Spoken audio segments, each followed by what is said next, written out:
Good evening, everybody. I suppose I should start off by saying I hope you can forgive me for for how this is going to turn out. This is the first time that I've ever done like a recording like this.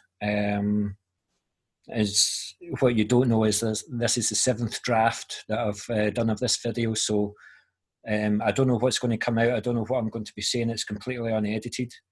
But I was challenged to do a video by a very good friend. But it was also a challenge that I've got to do for myself, and it's something that I've got to overcome. For those of you that don't know me, I'm 46 years of age. I live in East Kilbride by myself, and I've got a full-time job. I'm a trainer or assessor. I've got a diploma in counselling, and I also review and interview bands for a well-known webzine here in Scotland, which is one of my passions. This very good friend that I previously mentioned, I'm going to give him a wee shout out. His name's Joe Wilson. The last 12 months for myself have not been the best in terms of life events, but he's been a very, very good friend. He's been a rock, and it's somebody that I look up to and aspire to. And one of the things that he's done for me recently is to put me in touch with a gentleman called Stevie Kidd. Stevie Kidd is a award-winning life coach, and he's known all over the world. Personally, I think he's a wee bit of a fruitcake. And if he was sitting right here and right next to me, I would say the exact same. And you know what? He would probably agree with me. He's doing a masterclass just now, and it's 12 sessions. And I've been on the last 7 or 8 of them. I joined in week 3, and he does topics like brain mapping, passion and purpose. But it was the one on week 10 that got me the most, and it was the subject of fear. It brings a lot of negativity in myself, because I'll be honest, that's the way that I've looked at things. It's difficult to change because I feel it's like a learned behaviour. For example, we had a 4-minute video clip of Arnold Schwarzenegger, and it was like, if there's a situation, you've got a plan A and plan B. And he's saying like, well, if you focus on plan B and you put all your energy into plan B, you're just forgetting about plan A. You're just you're thinking of the worst possible scenario before you even try and put your efforts into the best thing. And that's maybe something that I do. I mean,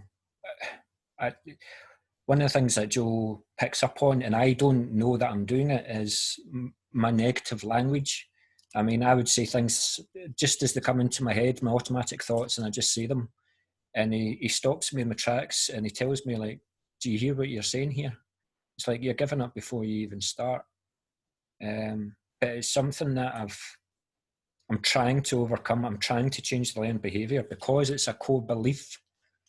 One of the things about fear is the fear of not being good enough.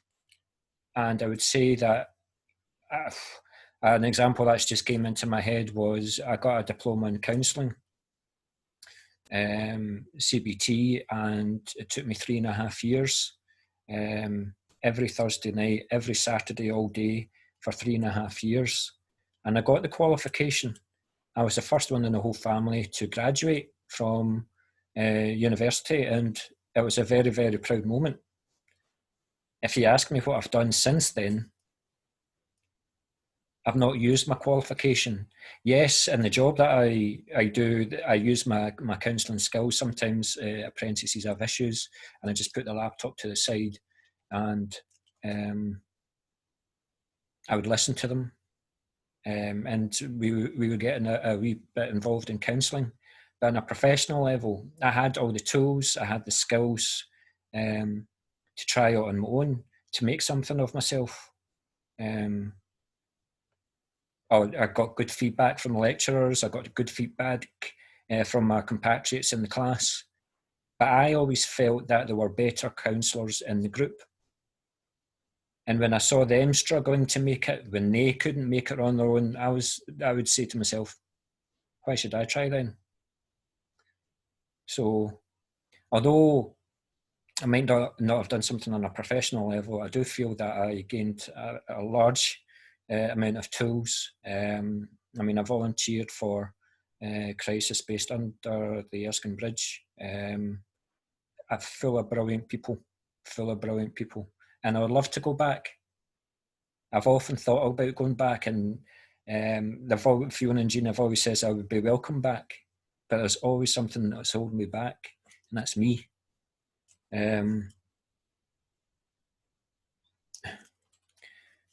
But Stevie, the way that he tells you a story and you're like, oh, he's been telling a story for 15, 20 minutes. Where the hell are you going with this? And he's showing emotion on it all. And I'm like, where's this going? And then he delivers a punchline. And I'm sitting there behind the computer screen. He knows how to get you. He knows how to motivate you. He gives you 101 skills every training session. And it's up to me to do the homework in between the sessions. I would admit that I've not been the best at it, but I take my notes and I do look at them. And Joe and I religiously have a conversation the next day about the session the previous night. It is incredibly moving. I do try, and I know that I can try a damn sight harder, especially in this lockdown. I've got a hell of a lot of time for myself. It's just motivation, overcoming the fear of not being good enough and not being loved. Love, as Stevie said during the night, is the oxygen of life. If you have unconditional love in your life, then that's just going to set you on fire. It's not going to, nothing will stop you if you have unconditional love. I will get that one day. I will get that one day. I have to look after Team 1 first. I think I'm some way away from getting there, but I believe I will get there. I have the support network to get there. I'll overcome it. But the reason why I'm doing this is just basically to get things out of my system. And the one area that I want to try and do, a short-term goal, is to overcome my fear of doing face-to-face interviews with bands or Skype interview with bands. The immediate thing that comes to my head is I'm not good enough. But I remember when I started doing these reviews for Moshville Times that we did there in Purdy, is I would just do reviews of albums, and I would see other contributors like putting interviews in, email interviews, and I'm like, I can't do that. I just can't think of the questions to do it. It took a hell of a lot for me to compile a template of questions, get in contact with bands. But the feedback that I've had has been great. Even the last interview that I'd done, it was probably the best interview that I had. The guitarist is a well-respected guitarist, and he raved about the questions. I've had photographers saying that my questions were immense. He wanted to do a face-to-face, and I'm like, sorry, I'm not ready for it. But I sent him the questions, and he said they were incredible questions, and he took great pleasure in responding to them. A world famous artist, he's done hundreds of album covers, and I was on the phone to him for an hour and 20 minutes. I have his phone number, but that's because I had the confidence to overcome my fear and do it. So I feel like I'm almost there. I put a post on my Facebook, and I got comments from long-term friends that are in bands saying, ready when you are, just get in touch, we'll arrange it and we'll do it. Do I feel that I'm good enough?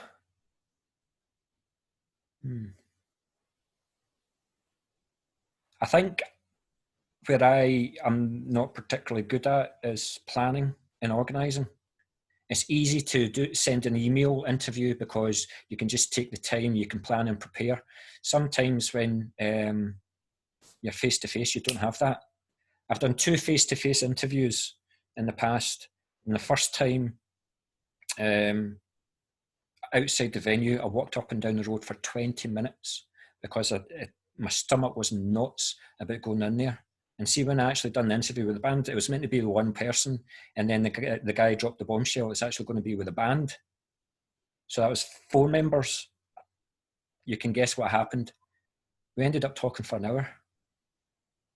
And I talked to a guy called Chase from Gatekeeper. I know you guys won't know who they are, but they're world renowned in the genre of music that I like. Now, this was by far the biggest guy in terms of status that I've interviewed in music. And again, I found myself walking up and down the venue before I went in. And he came out and we went to the pub, ordered a drink. I was shaking like a leaf. Now, people that know me know that I enjoy a pint, but I couldn't even lift the glass. I was shaking like a leaf. But see, when I started talking about the interview, he's just a music fan himself. He was happily talking about music. He gave me free entry to the gig, and it was a great night. So I know that I can do it. Here we are. I never thought I would be able to talk to you. I don't know how long I've been talking to you now, but it feels good to get it off my chest. I learned, it's not a plug for Stevie Kidd. You can find out about him yourself. He's all over the media sites. Would I recommend him? Yes, I would. I did have my doubts about life coaches and stuff like that. And I must admit, it took me a while to see where he was going, but he makes sense. He makes perfect sense. And if he's saying things that bring out emotions in me, that make me cry, they are powerful messages that I send you.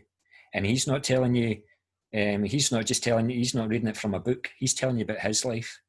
An example, when he was a teenager looking for a job, for 32 days in a row, he rang that factory doorbell looking for a job. I wouldn't do that, but he done that and he got it because he done that.